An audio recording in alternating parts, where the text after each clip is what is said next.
yaşamaqla yaşamaqmı? Sensizliği gəm yüküyle daşımaqmı? Həsrətinlə alovlanıb alışmaqmı? Səni sənlə yaşamağa həsrət qaldım. Söyle görün bu həsrətin bedelini, ölüm desem bu yaşamaq belədimi? Həsrət məni hicranıyla belədimi? Küsüb sənlə barışmağa həsrət qaldım.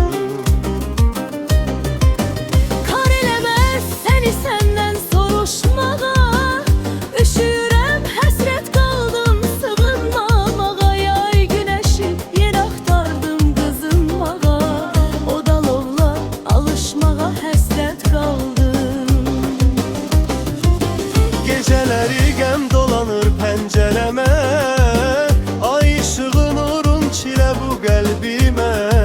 Hey baxıram sənsizliyin zülmətinə, ulduz kimi sayrışmağa həsrət qaldım.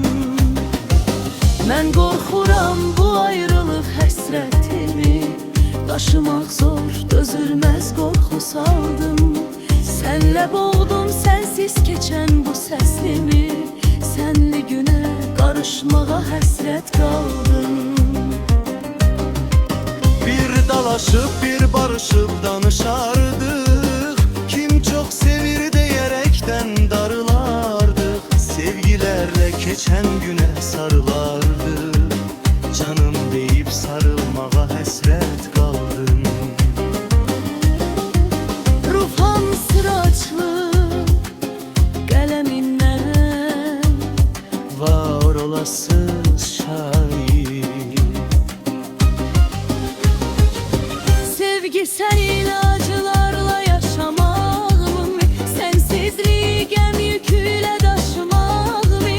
Həsrətinlə alovlanıb alışmaqmı?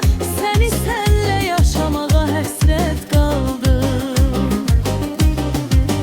söyle görün bu həsrətin bedelini, ölüm desem bu yaşamaq belədimi? Həsrət məni hicranıyla belədimi? Küsüb sənlə barışmağa həsrət qaldım.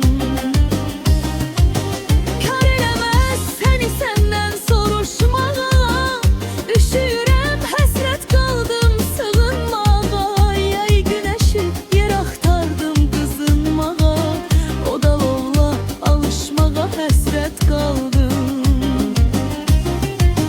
Geceleri gəm dolanır pəncərəmə, ay ışığı nurun çilə bu qəlbimə. Hey baxıram sənsizliyin zülmətinə, ulduz kimi sayrışmağa həsrət qaldım.